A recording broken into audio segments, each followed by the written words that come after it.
Yo, aujourd'hui je suis en compagnie de Madame Dice. Salut. Que vous avez pu voir dans une précédente vidéo qui a fait un petit peu débat. On avait parlé de faire une série de vidéos sur comment apprendre Age of Sigmar et Madame ici présente devait me servir de cobaye un petit peu, hein, c'est comme ça que ça va se passer. Et bien voilà, on y est, on va commencer avec la phase des héros pour cette première vidéo et on en fera plusieurs en déclinant toutes les phases du jeu Age of Sigmar. À savoir, je suis totalement débutante, donc tous les débutants qui verront cette vidéo, c'est aussi pour vous, quoi. Voilà, c'est ça, exactement. Ou pour les autres qui ont envie de revoir les bases, quelque part, ou de rigoler avec nous, puisqu'on va peut-être un petit peu rigoler. Avant qu'on commence, n'hésitez pas à vous abonner à la chaîne et à liker si vous aimez son contenu, bien évidemment.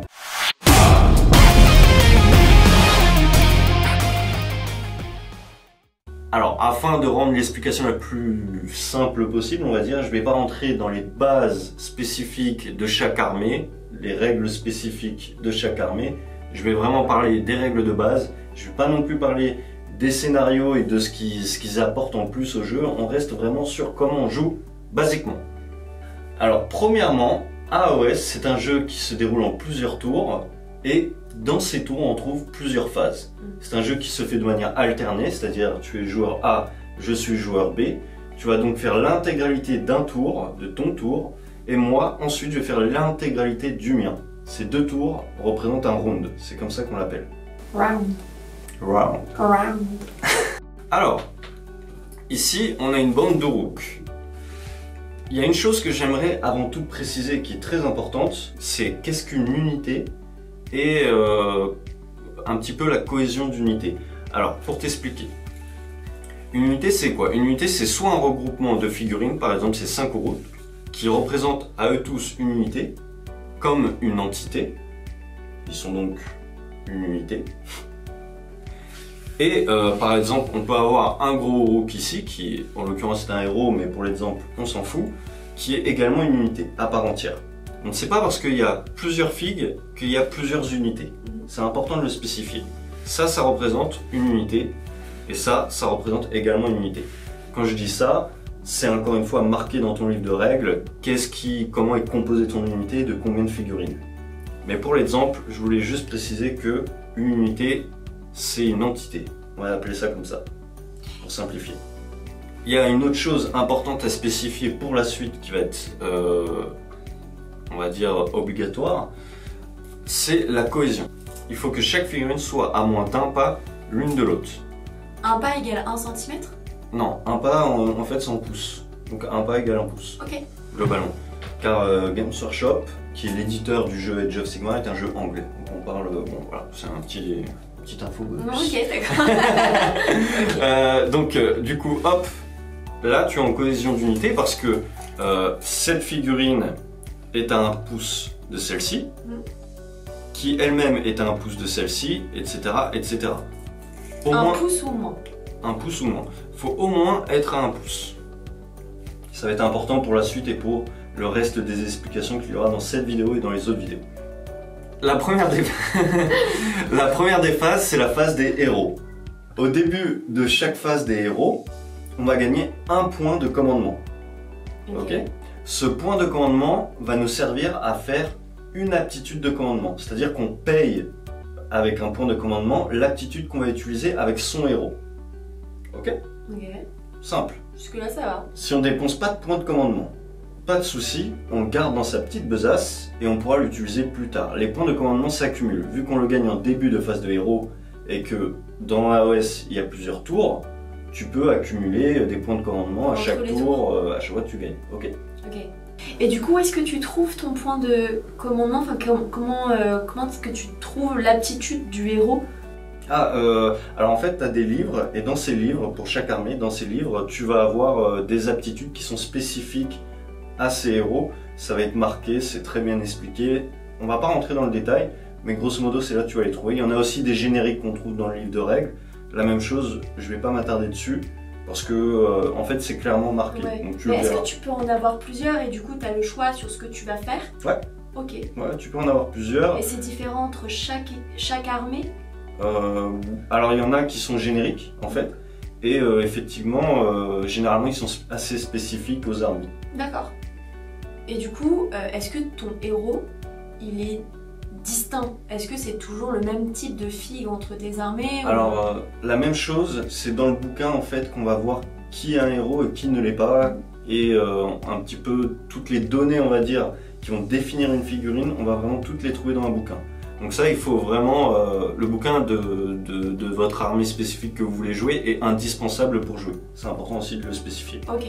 Et du coup, entre les armées, tu peux avoir des figues de différentes tailles et... Ça, il n'y a pas de souci. Il y a toutes les tailles. Têtes. On accepte toutes les têtes et toutes les tailles. Il n'y a pas un emblème, un truc qui est distinct, tu sais que c'est le héros.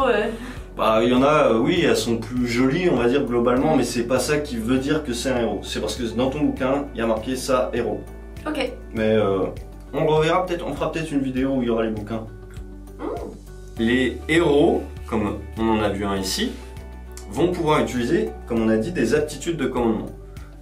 Autre chose, autre donnée importante pour la suite des explications, tout se mesure avec un mètre ruban comme celui-ci, par exemple, qui est gradué en pouces.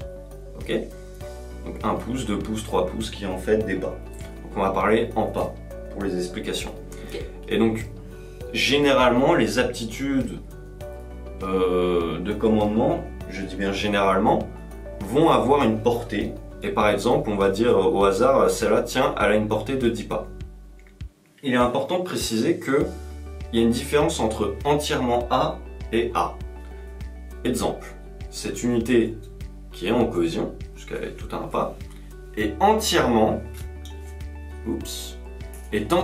à 10 pas de son chef. Ok? Puisque là, hop, on voit que le dernier socle de l'unité est entièrement à l'intérieur. On n'oublie pas qu'on parle d'une unité, donc d'une même entité.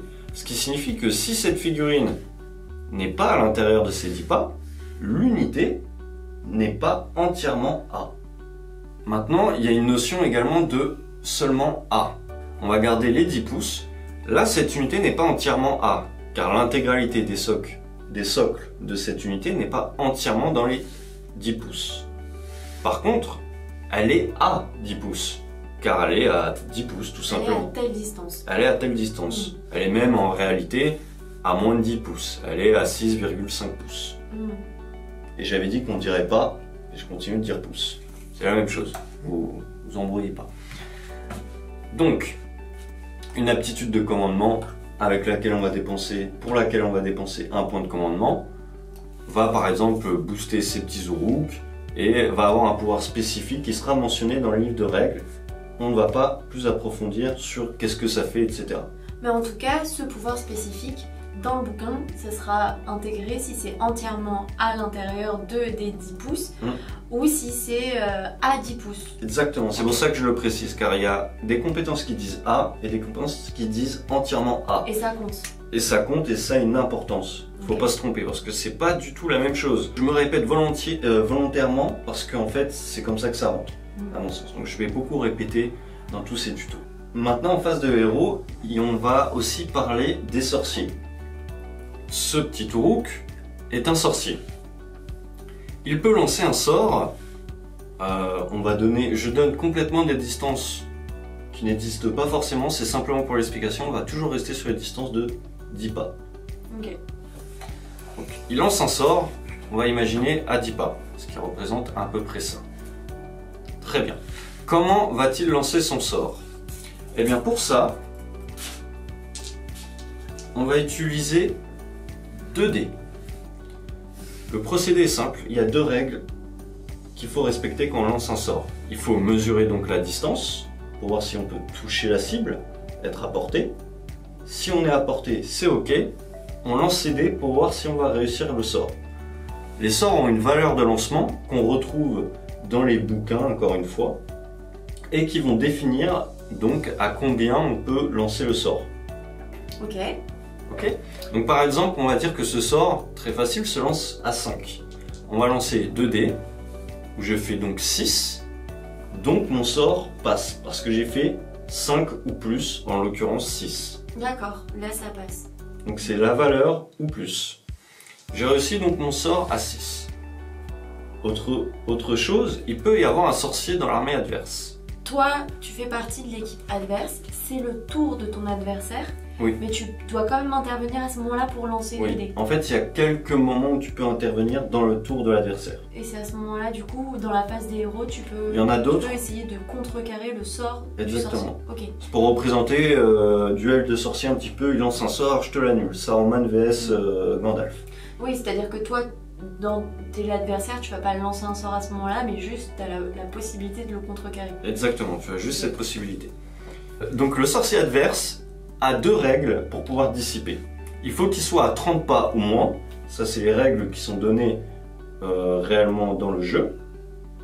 Donc c'est 30 pas au moins. En l'occurrence ici, il est bien à 30 pas au moins. Ok. Et pour ce faire, il va lancer donc 2 dés, que je vais te laisser lancer pour la blague. Il va falloir que tu fasses strictement supérieur à ma valeur de lancement. Attends, je lance un sort sur les dés d'abord. Donc tu dois faire plus de 6 dans cet exemple. Tu as fait donc double 1. Représente le dice. Je suis pas Madame Dice pour rien, d'accord? Tu as donc fait double 1, félicitations, très beau lancer de dés, dans les premiers tu lances je pense. Là voilà, ça dit long sur ta carrière de lanceuse de dés. Donc là en l'occurrence, qu'est-ce qui se passe? J'arrive pas à annuler le sort du coup. Tu n'arrives pas à annuler le sort parce que tu n'as pas fait plus, strictement de plus. Un 6, si tu avais fait 6 sur ton lancer, n'aurait pas suffi. Car moi-même, j'ai fait 6, il faut que tu fasses plus. Ah d'accord, c'est obligatoirement plus. Strictement plus. C'était 7 ton minimum pour réussir à annuler mon sort, soit le dissiper. Ok. Donc là, ce sorcier n'a pas réussi à annuler ce sort. Donc le sort de ce sorcier va pouvoir s'effectuer comme il est décrit dans le livre où il décrit ce sort. Il va avoir les effets, on va appliquer les effets. Ok ? Ok. Autre précision, on ne peut pas tenter de dissiper, donc d'annuler un sort, plus d'une fois. Imaginons que, bon, je prends un Uruk qui n'est pas du tout un sorcier, mais imaginons pour cet exemple que c'est un sorcier. Je ne peux pas, une fois que j'ai raté avec le premier sorcier, essayer de dissiper avec le deuxième le même sort. C'est trop tard. D'accord. C'est une seule chance. Okay. Faut pas se rater, faut pas faire de double 1. Donc voilà les amis, ce sera tout pour la phase des héros. On a vu globalement cette phase pour les règles de base. On va faire des vidéos qui vont suivre très rapidement pour expliquer les autres phases de jeu. Et donc on espère que ça a été assez compréhensible. Non, c'est clair. C'était clair. Franchement ça va. Pour le moment ça va. Ok. L'introduction c'est bien. Et donc n'hésitez pas si vous avez des questions, j'essaierai d'y répondre du mieux que je peux ou de demander à des personnes encore plus compétentes que moi d'y répondre. Et donc voilà, on vous dit à la prochaine, n'oubliez pas de jouer, rire et rêver. Salut!